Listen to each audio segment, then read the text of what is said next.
Good evening, friends, fiends, and curious night owl supremes. I hope this finds you in a good place, and if not, let's find one now. I'm happy to be back in Wonderland with you. Last we read, Alice had been invited to a chaotic game of croquet after showing up in the Queen of Hearts' rose garden. The Cheshire Cat made another appearance as just a floating head, which caused quite the stir as no one knew how to behead a head with no body. Alice advises calling for the Duchess, who is now in prison, as it's her cat after all, leading us to tonight's telling. Get comfy, cozy, and curious for Alice in Wonderland, Chapter 9, The Mock Turtle's Story.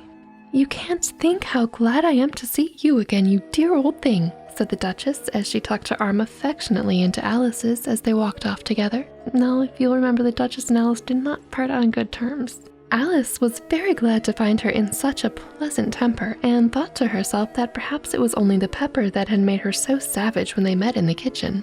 "When I'm a Duchess," she said to herself, not in a very hopeful tone though, "I won't have any pepper in my kitchen at all. Soup does very well without it. Maybe it's always pepper that makes people hot-tempered," she went on, very much pleased at having found out a new kind of rule. "And vinegar that makes them sour, and chamomile that makes them bitter, and barley sugar and such things that make children sweet-tempered. I only wish people knew that. Then they wouldn't be so stingy about it, you know."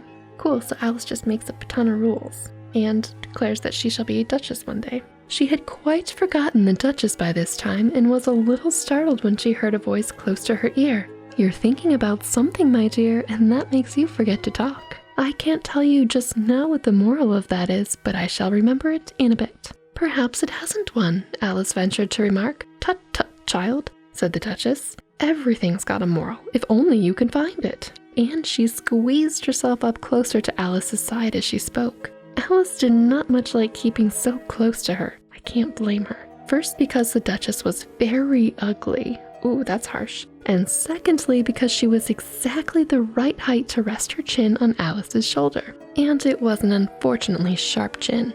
However, she did not like to be rude, so she bore it as well as she could. I feel like I have things to say about that. You don't have to let someone get that close to you. You can have a personal space bubble. "The game's going on rather better now," she said, by way of keeping up the conversation a little. "'Tis so," said the Duchess, "and the moral of that is, oh, 'tis love that makes the world go round." "Somebody said," Alice whispered, "that it's done by everybody minding their own business." "Ah, well, it means much the same thing," said the Duchess, digging her sharp little chin into Alice's shoulder as she added, "and the moral of that is, take care of the scents and the sounds will take care of themselves." How fond she is of finding morals and things, Alice thought to herself. "I dare say you're wondering why I don't put my arm around your waist," the Duchess said after a pause. "The reason is that I'm doubtful about the temper of your flamingo. Shall I try the experiment?" "He might bite," Alice cautiously replied, not feeling at all anxious to have the experiment tried. "Very true," said the Duchess. "Flamingos and mustard both bite, and the moral of that is, birds of a feather flock together."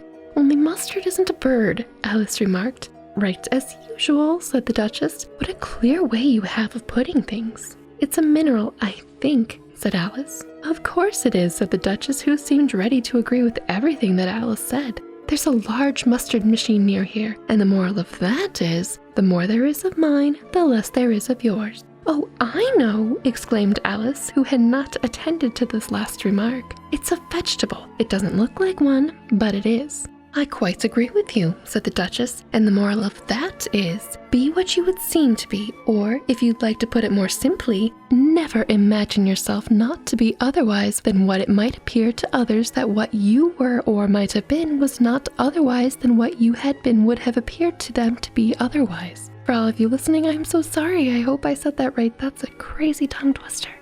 "I think I should understand that better," Alice said very politely, "if I had it written down, but I can't quite follow it as you say it.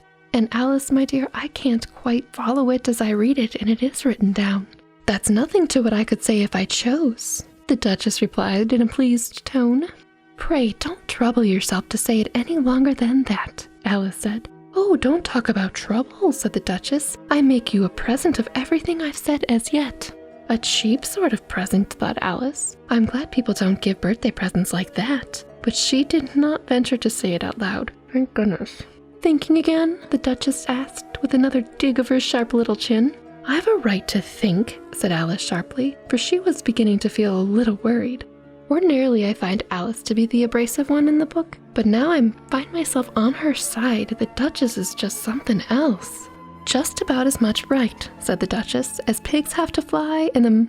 But here, to Alice's great surprise, the Duchess's voice died away, even in the middle of her favorite word, moral, and the arm that was linked to hers began to tremble. Alice looked up, and there stood the Queen in front of them, with her arms folded, frowning like a thunderstorm.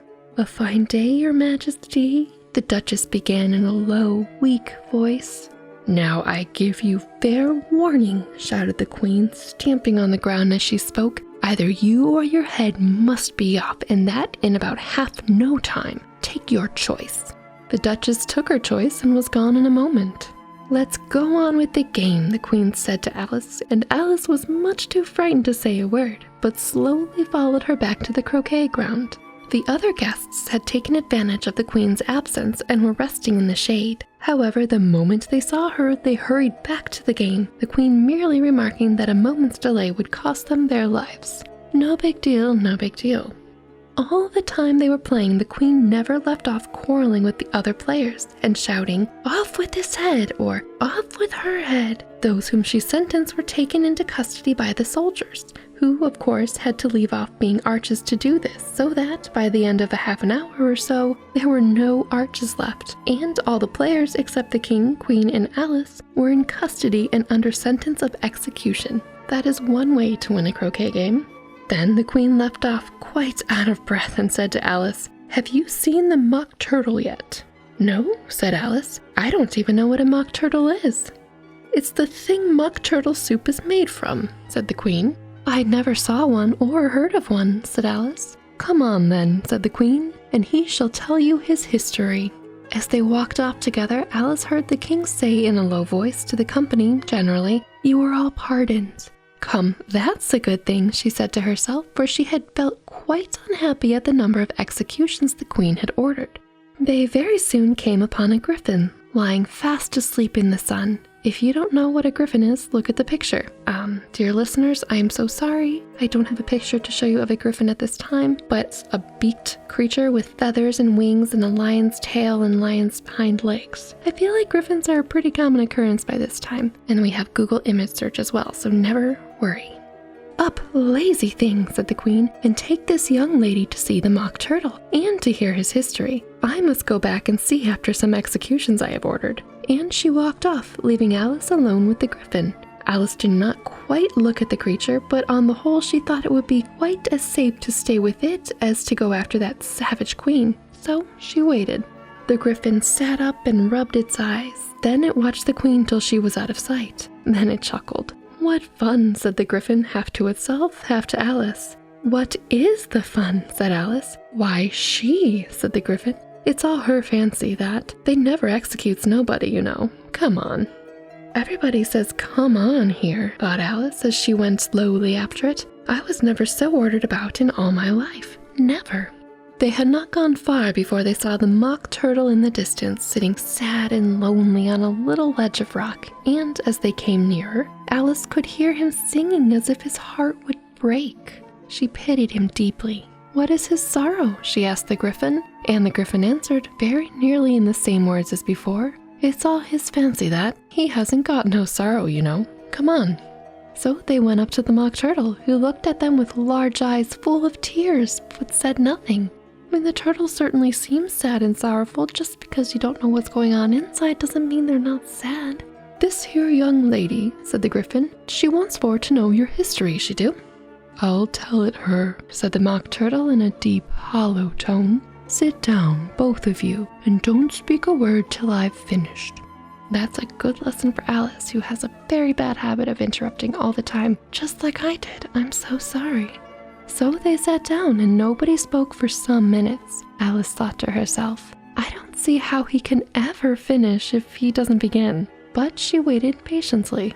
"Once," said the mock turtle at last with a deep sigh, "I was a real turtle." These words were followed by a very long silence, broken only by an occasional exclamation of from the Gryphon and the constant heavy sobbing of the Mock Turtle. Alice was very nearly getting up and saying, "Thank you, sir, for your interesting story," but she could not help thinking there must be more to come, so she sat still and said nothing. "When we were little," the Mock Turtle went on at last, more calmly, though still sobbing a little now and then, "we went to school in the sea. The master was an old turtle. We used to call him Tortoise." "Why did you call him Tortoise, if he wasn't one?" Alice asked. "We called him Tortoise because he taught us," said the Mock Turtle angrily. "Really, you are very dull." Someone had to say it. "You ought to be ashamed of yourself for asking such a simple question," added the Gryphon, and then they both sat silent and looked at poor Alice, who felt ready to sink into the earth. She really got told. At last the Gryphon said to the Mock Turtle, "Drive on, old fellow, don't be all day about it," and he went on in these words. "Yes, we went to school in the sea, though you mayn't believe it." "I never said I didn't," interrupted Alice. "You did," said the Mock Turtle. "Hold your tongue," added the Gryphon before Alice could speak again. The Mock Turtle went on. "We had the best educations. In fact, we went to school every day." "I've been to a day school too," said Alice. "You needn't be so proud as all that." "Oh my God, Alice, really?"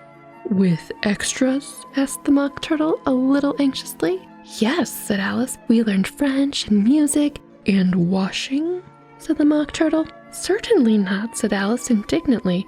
"Ah, then yours wasn't really a good school," said the Mock Turtle in a tone of great relief. "Now, at ours, they had at the end of the bill French, music, and washing.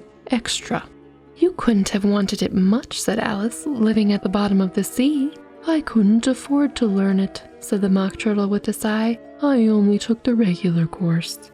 "What was that?" inquired Alice. "Reeling and writhing, of course, to begin with," the Mock Turtle replied. "And then the different branches of arithmetic: ambition, distraction, uglification, and derision." "I never heard of uglification," Alice ventured to say. "What is it?"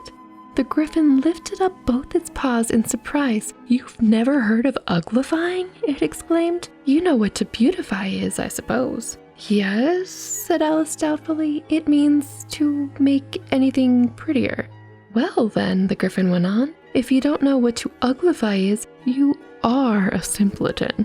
Alice did not feel encouraged to ask any more questions about it, so she turned to the Mock Turtle and said, "What else had you to learn?" "Well, there was mystery," the Mock Turtle replied, counting out the subjects on his flappers. "Mystery, ancient and modern, with seaography, then drawing. The drawing master was an old conger eel that used to come once a week. He taught us drawing, stretching, and fainting in coils." "What was that like?" said Alice. "Well, I can't show it to you myself," the Mock Turtle said. "I'm too stiff, and the Gryphon never learnt it." "Hadn't time," said the Gryphon. "I went to the classical master, though. He was an old crab, he was." "I never went to him," the Mock Turtle said with a sigh. "He taught laughing and grief, they used to say." "So he did, said the Gryphon, sighing in his turn, and both creatures hid their faces in their paws. "And how many hours a day did you do lessons?" said Alice, in a hurry to change the subject. "Read the room, Alice. Good grief." 10 hours the first day," said the Mock Turtle, 9 the next, and so on. "What a curious plan!" exclaimed Alice. "That's the reason they're called lessons," the Gryphon remarked, "because they lesson from day to day." "Oh, buddy." This was quite a new idea to Alice, and she thought it over a little before she made her next remark. "Then the 11th day must have been a holiday." "Of course it was," said the Mock Turtle. "And how did you manage on the 12th?" Alice went on eagerly. "That's enough about lessons," the Gryphon interrupted in a very decided tone. "Tell her something about the games now." And before the Mock Turtle tells us about the games, that is the end of Chapter 9 in Alice in Wonderland, the Mock Turtle's story. It wasn't much of a story, I have to say, and I do enjoy how they asked Alice not to interrupt, but that's literally all she did was interrupt the Mock Turtle's story. Poor turtle, or Mock Turtle now, takes forever to get going. and she derailed him quite frequently. But I do hope you enjoyed tonight's little chapter, and do let me know if you'd like to continue the story. I'll see you again in the next video. Now off to sleep and dream what you will, or stay a while and enjoy another tale. Whichever you choose, I'll speak to you again, and until then, stay curious, my friends. Sweet dreams.